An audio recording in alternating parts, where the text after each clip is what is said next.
এত রাত্রেবেলা কোথায় যাচ্ছ? তোমার না কইলাম আমার বন্ধুরা তার পরিবার আইতেছে। তোমার যাওয়ার কি দরকার? ম্যানেজারকে পাঠিয়ে দিলেই তো হয়। সাইম আর ফরিদ আমার ভালো বন্ধু। এতই যদি ভালো ফ্রেন্ড হয়, তোমার সাথে 13-14 বছর যোগাযোগ রাখেনি কেন? আমিও তো 13-14 বছর তাদের সাথে কোনো যোগাযোগ রাখিনি। রাতে কখন আসবা?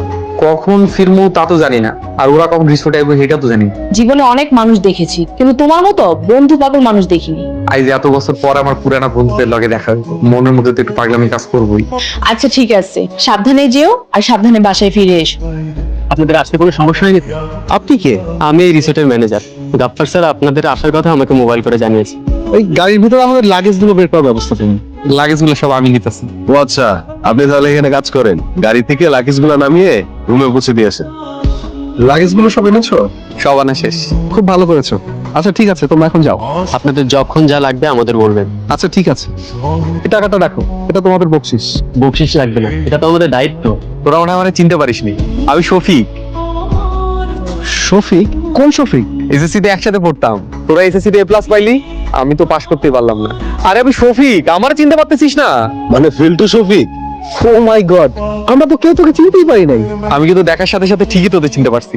আসলে অনেকদিন আগের কথা তো, তোর মুখটা প্রায় ভুলেই গিয়েছিলাম। তুই কি এখন এখানে কাজ করিস? ওই আর কি, সবই আল্লাহর ইচ্ছা। তোকে পেয়ে ভালোই হয়েছে, আমরা যে কয়টা দিন এই রিসোর্টে আছি তুই আমাদের সাথে সাথেই থাকিস। প্রয়োজনে রিসোর্টের মালিকের সাথে কথা বললে তোকে আমাদের সাথে সবসময় থাকার রিকোয়েস্ট করবো। আলাদা করে মালিককে বলতে হইব না, মালিক আমারে কইয়াই দিছে সবসময় তোদের সাথে থাকবে। আমরা কেউ কিন্তু গ্রামের কিছু চিনি না। তোরা কোনো চিন্তা করবি না, সকালবেলা দরজা খুলেই দেখবি আমি দরজার সামনে দাঁড়ায় আছি। দায়িত্ব কিন্তু নিলি, দায়িত্ব ভালোটা ফেল করিস না। বিকেল বেলা আমরা সবাই প্রাইভেটে যেতাম। স্যার একটা মেয়ে ছিল, রত্না না রেণুকা কি যেন নাম। আমরা অঙ্ক না পারলে স্যারের হুকুমে বেত এনে দিত, আর স্যার আমাদের মারতেন। ও হচ্ছে রতন স্যারের মেয়ে। ফরিদ ভাই, সায়েম ভাই, এবার নিশ্চয়ই চিনতে পেরেছেন। বন্ধু তুই আমার বুকে রাখ। স্যারের পিটুনির প্রতিশোধ একমাত্র তুই নিতে পেরেছিস। স্যারের মেয়েকে বিয়ে করেছিস, এর চেয়ে বড় প্রতিশোধ আর হতেই পারে না। সায়েম ভাই, প্রতিশোধ কিন্তু বাবাও নিয়েছে। সারা জীবন তো ছাত্রকে শাসন করতে পারবে না, তাই মেয়ের জামাই বানিয়েছে। বাকি জীবন যেন মেয়ে শাসন করতে পারে। কিন্তু রতন স্যার যেরকম রাগী আর বিচক্ষণ মানুষ, তোর মতো ফেলটুসের কাছে তার মেয়ে বিয়ে দিল কিভাবে? আমাদের কিন্তু লাভ ম্যারেজ। বলিস কি রে শফিক, তোকে তো আর ফেলটুস বলা যাবে না। ভালোবাসার প্রতিযোগিতায় তুই তো আমাদের থেকে একটা এগিয়ে। ঠিকই বলেছেন, আপনার বন্ধু এদিক দিয়ে অনেক মেধাবী, প্রেম ভালোবাসার দিক দিয়ে সে একবার গোল্ডেন এ প্লাস।